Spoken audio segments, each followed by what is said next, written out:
Baik, sebelumnya Assalamualaikum warahmatullahi wabarakatuh. Salam Om Swastiastu, nama budaya, salam kebajikan untuk kita semua. Yang terhormat kepada Bapak Muhammad Maulana SH MPA selaku dosen pengampu dari mata kuliah Manajemen Bencana dan teman-temanku sekalian yang saya banggakan.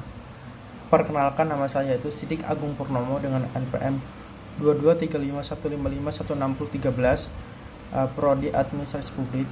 Saya di sini bertujuan membuat video ini yaitu untuk memenuhi tugas 1 sebelum UTS.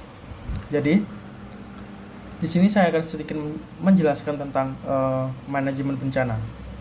Manajemen bencana adalah suatu proses yang sistematis dalam penanggulangan bencana yang mencakup serangkaian upaya terencana dan terkoordinasi untuk mengurangi risiko, mempersiapkan diri, merespon, serta pemulihan kondisi akibat bencana.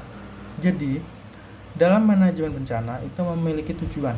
Nah, tujuannya adalah melindungi kehidupan manusia, mengurangi kerugian harta benda, serta mempercepat pemulihan sosial, ekonomi, dan lingkungan setelah terjadi bencana. Dalam manajemen bencana itu memiliki tahapan-tahapan umum terbagi ke dalam 4 fase utama yang membentuk siklus manajemen bencana. Berikut penjelasan masing-masing. Jadi yang pertama itu ada mitigasi, yang kedua ada kesiapsiagaan, yang ketiga ada tanggap darurat, yang keempat ada pemulihan. Dari keempat ini, yang pertama itu saya akan sedikit menjelaskan tentang mitigasi. Mitigasi adalah tahap ini dilakukan sebelum bencana terjadi dengan tujuan untuk mengurangi atau mencegah risiko dan dampak bencana. Contoh kegiatan dari mitigasi. Yang pertama itu ada pembuatan peta risiko bencana, pembangunan infrastruktur tahan bencana, reboisasi untuk mencegah longsor dan banjir. Yang keempat, penyusunan regulasi dan zonasi wilayah rawan bencana. Jadi, mitigasi itu bisa juga kita dapatkan dalam situs BMKG. Contohnya, kalau cuaca itu BMKG. Jadi dalam BMKG itu sudah mencakup tentang mitigasi hujan, cuaca, gempa bumi, dan lain-lain.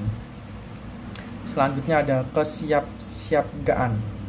Fase ini juga dilakukan sebelum bencana terjadi, namun lebih fokus pada kesiapan menghadapi bencana. Jadi kesiapsiagaan itu faktor manusia itu sendiri. Jadi manusia sudah dibekali tentang materi kesiapsiagaan. Contohnya kalau gempa terjadi kita harus berlindung kemana, atau tsunami terjadi kita harus berlindung di mana.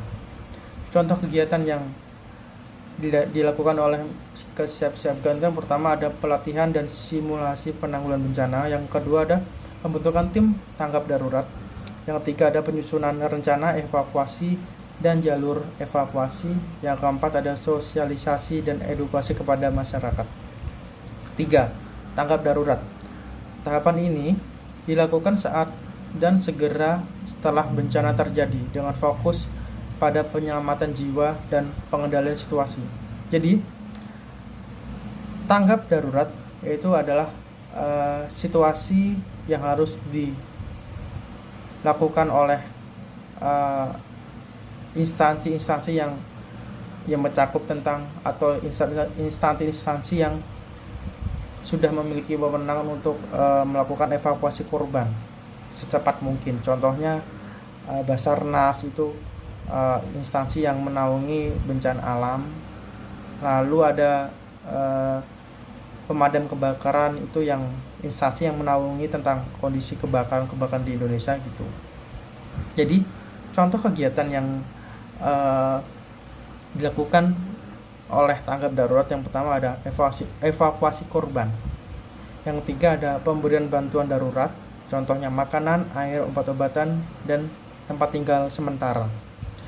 Yang keempat, ada koordinasi antar instansi untuk penanganan cepat.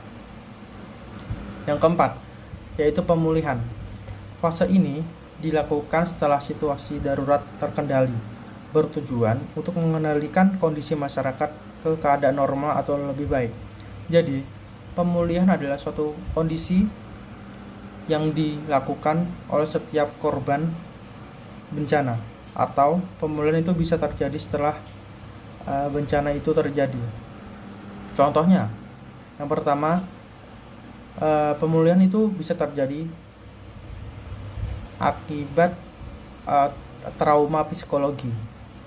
Contoh kegiatannya, yang pertama ada rekonstruksi infrastruktur dan rumah warga. Yang kedua ada rehabilitasi psikologis dan sosial masyarakat terdampak. Yang ketiga ada pemulihan ekonomi dan layanan publik. Yang keempat ada evaluasi dan pembelajaran dari kejadian. Terima kasih. Wassalamualaikum warahmatullahi wabarakatuh.